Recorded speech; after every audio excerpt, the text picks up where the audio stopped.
Right now, somewhere in America, a family is running their air conditioner non-stop because it's 90 degrees outside, and their electric bill this month is going to land somewhere around $250. And in about 3 weeks, when the July heat really sets in, that bill is going to climb even higher. Behind my workshop here in the foothills south of Munich, I have an old shed. No insulation in the roof. High ceiling. The kind of building that should be an oven in summer. And this afternoon, with it 90 degrees outside, the inside of that shed is sitting at 71. 71 degrees, with nothing running but one ordinary fan and something my grandmother used to keep in her icebox before anybody in this valley had ever heard the word refrigerator.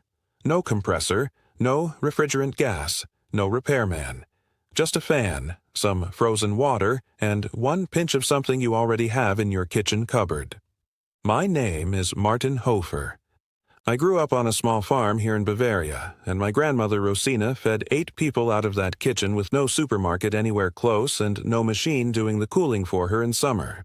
Today, I want to show you exactly what she taught me, and what I still use in my own workshop and in our bedroom on the hottest nights of the year. It costs you almost nothing if you already own a fan, and I am going to walk you through every step, the mistakes people make, and the one safety rule you must not skip. Stay with me. Let me start with why this even works, because if you understand the why, you will never do it wrong. An air conditioner does 2 things. It pulls heat out of the air, and it moves that cooled air around the room. That is the whole job. Now, a fan on its own only does the second part. It moves air around, but it does not take any heat out of it. That is why a fan on a truly hot day just feels like somebody blowing a hairdryer at you, only without the heat. It moves hot air, but it is still hot air. What we are going to do is give the fan something cold to pull air across before that air ever reaches you, and the moment moving air passes across something frozen, it gives up its heat to that cold surface. The air comes out the other side noticeably cooler. This is not a trick. This is not folklore. This is the same basic principle that runs every swamp cooler and every ice house that ever existed before the electric compressor was invented. Cold surface, moving air, heat transfers from the air into the cold. Simple as that. My grandmother did not have a name for it. She just knew that if she hung a wet cloth in the kitchen doorway on a hot afternoon, the room behind it stayed cooler. Same idea, just with ice instead of water, and a fan doing the work of the breeze. Now, here is what you need, and I want you to notice how little of it costs anything at all if you already own a fan. You need the fan itself. Any kind works. A small desk fan, a standing floor fan, or what you call a box fan. Here, the big square kind. Each one you will set up a little differently, and I will walk you through all 3. You need some plastic water bottles, or if you have those blue reusable ice packs people take on trips, those work too. Save your bottles instead of throwing them out. This costs you nothing. You need ordinary table salt. The same salt sitting in your kitchen right now. You need something to hang the bottles from the back of the fan. A paper clip, a bread tie, a zip tie, a picture hanger, a bit of string. Whatever you already have lying in a drawer will do the job. And you need an old towel to put underneath, because as this ice melts, the bottles will sweat, and you do not want water pooling on your floor. That is it. If you already own a fan, the whole setup costs you the price of nothing, because the water and the salt and the paperclip were already sitting in your house. Now let me tell you about the salt, because this is the part most people skip, and it is the part that makes the difference between cooling that lasts 20 minutes and cooling that lasts most of the day. If you just freeze plain water in a bottle, it melts fast. Within an hour or 2 in real summer heat, you have a bottle of lukewarm water doing nothing for you.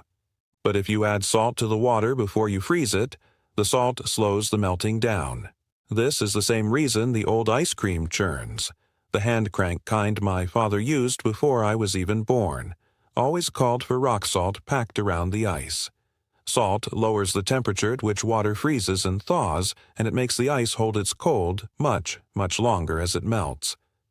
The measure my grandmother always used, and it still holds up, is about 2 to 3 tablespoons of salt for every cup of water. So, for a smaller bottle holding a cup, or a cup and a half, that is roughly 3 to 4 tablespoons of salt stirred in before you freeze it. For a larger bottle, you scale that up. It will take your freezer a little longer to freeze it solid because of the salt, but once it is frozen, it stays cold for hours instead of minutes. Fill your bottles about 3/4 full, since water expands as it freezes and you do not want a cracked bottle in your freezer. Stir in the salt. Freeze them solid, and I mean solid all the way through, not just frozen on the outside. Squeeze the bottle before you take it out to check. If there is any give at all in the middle, it needs more time. Now let me show you how to set this up on each kind of fan because the method changes a little depending on what you have. For a small desk fan, you only need 1 or 2 bottles. Take your paper clip, or your bread tie, or a short zip tie, and hang the frozen bottle from the back grill of the fan, right where the air comes in. You want it close enough that the air pulls across the bottle, but not so close that it is touching the motor housing. Keep it a few inches away from the motor. You do not want any moisture dripping into that motor, ever. This is one place I want you to be careful. For a standing floor fan, the same idea, just a little bigger. You can usually fit 2 frozen bottles on the back without blocking too much airflow. That is important, because if you cover the whole back of the fan grill, you choke the airflow and you can make the motor work harder than it should, which is not what we want. For a box fan, the big square one, this is where you get the most out of it. I like to use 4 bottles on a box fan, 2 on each side, tied so they hang without blocking the middle of the grill. The air pulls in around them, across the frozen surface, and comes out the front noticeably cooler. 4 salted bottles frozen solid on a box fan can give you 8, sometimes 12 hours of real cooling before you need to swap them out. That is enough to run all through a hot night while you sleep. Here is the trick that makes this a system instead of a one-time thing. You keep a second set of bottles in your freezer at all times. When the ones on your fan have melted down, you simply unhook them, put the melted ones back in the freezer to refreeze, and hook up the frozen set. It takes less than a minute. You are not throwing anything away and buying more. You are rotating the same handful of bottles back and forth, forever, for the price of the electricity your freezer was already using to keep your food cold anyway. That last part matters, so let me say it plainly. Your freezer is running right now whether you use this method or not. You are not adding a new appliance to your electric bill. You are simply putting a few bottles of salted water in a freezer that is already switched on. The actual added cost to you is close to 0.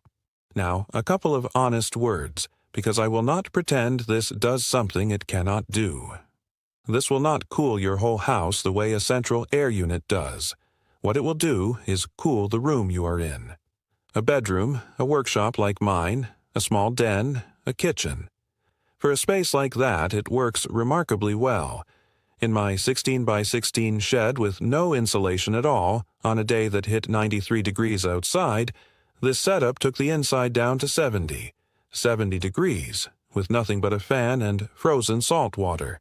That is not a small difference. That is the kind of difference that makes a hot afternoon bearable. The second honest word is about moisture. As the ice melts, the bottles will sweat, especially if you live somewhere humid. Always put a towel underneath. And if you have small children or dogs running through the house who might knock the fan over, take a moment to weigh the base down or set the fan on something stable. A fan full of water is not something you want tipping onto the floor with little ones nearby. And the third honest word, the safety one, is the most important one, so listen carefully.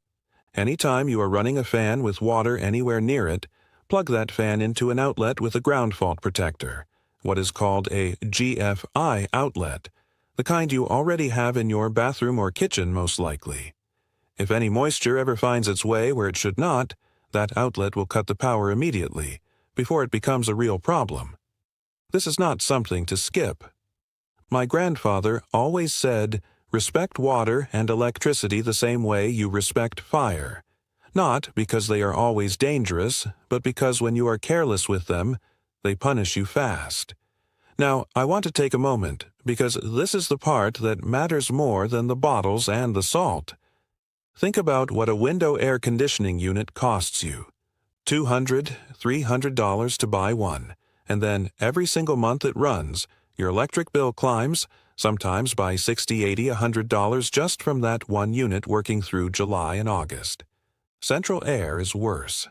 Some families I've talked to pay over $200 a month in the hottest stretch of summer just to keep their house livable.